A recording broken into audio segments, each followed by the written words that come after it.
Nothing beats a Jet2 holiday. And right now, you can save up to £240 for a family of 4. Hello, fellow Basement Joes, and in today's video, we'll be talking about what vacations are like in the 41st millennium. Let's get into it. The vast majority of humans are far too poor to go on any vacation, so let's move up to the middle class. Now, the majority of planets are not hive cities, but due to how densely populated hive cities are, the majority of humans do live on hive cities. And as I said just a second ago, most of these peasants are too poor to afford anything. But what about the middle class? Well, the middle class can afford to go to shrine worlds. Shrine worlds are entire planets dedicated to worshiping the God Emperor mankind. These are planets owned and run by the church, and again, that's all they do. They worship the God Emperor mankind, that's it. They take in a lot of pilgrims, and these pilgrims will pay top dollar or what they can afford to go to these planets just to worship and come closer to the Emperor mankind.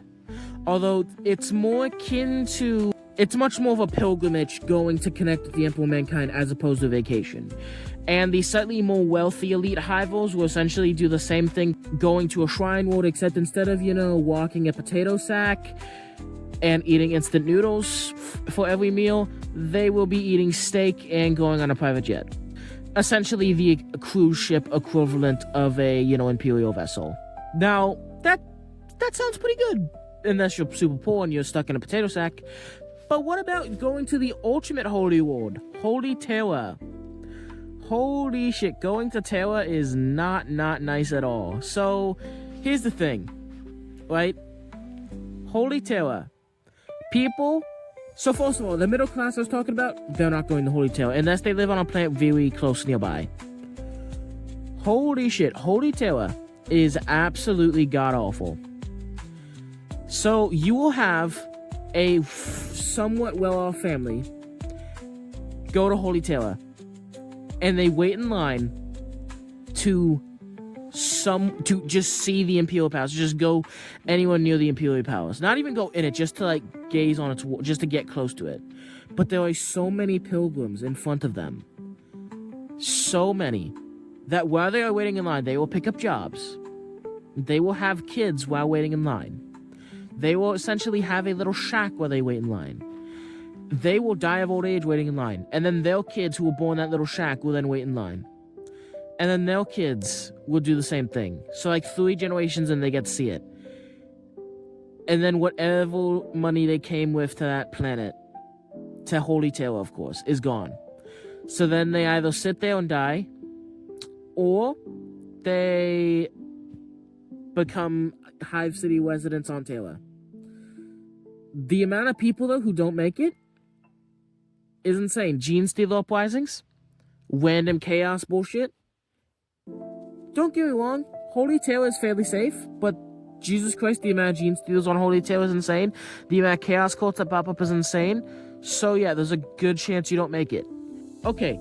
So what if you're super rich, though, and you want to go on a vacation? Well, if you're, let's say a member of a royal family, because hive cities are controlled by royal families, you're not going to be in the trenches trying to go see the emperor with those peasants. You're going to be going to a pleasure world.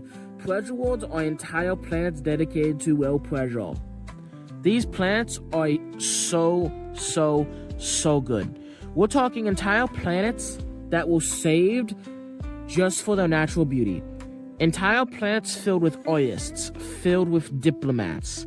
Entire planets filled with just everything. Everything to do with art. Sculptures, animation, video games. Just endless, just beautiful landmarks, Niagara Falls, just beautiful everything. And the only way you're going to end up on a planet like this is if you're born there, which is unlikely due to them having fairly low populations, or if you're an inquisitor on vacation, a rogue trader on vacation, or some sort of, member of a royal family on a planet. Those are the only people who ever make it to one of these planets. And again, they're not staying there. They're not moving to these planets, most likely. Well, they might if they're super rich. But most likely they'll just be there for a few months on vacation and then go back home. So yeah, if you are like 99.9% of humanity, you will never go to one of these pleasure worlds. But if you're one of those super witch dudes, like a rogue trader, an inquisitor, a member of a royal family, you might be able to go to one of these awesome planets. Maybe if you're one of those super wealthy dudes and you're a bit more eccentric, you might want to go on a vacation to a night world, which is essentially a medieval type world. They're usually pretty, although they don't have any, technology besides knights. And also they're fairly, primitive and all that stuff. But again, if you really like just like the vibes there and you want to go, I could honestly see one or two imperial governors or some rogue traders going there on vacation. But yeah, most likely if you're that witch, you're most likely going to a pleasure world. Anyway, thank you for watching this video. I just hit 500 subscribers. I want to hit 600. I want to hit 1,000. Please make sure to like and subscribe if you enjoyed it. Catch you later.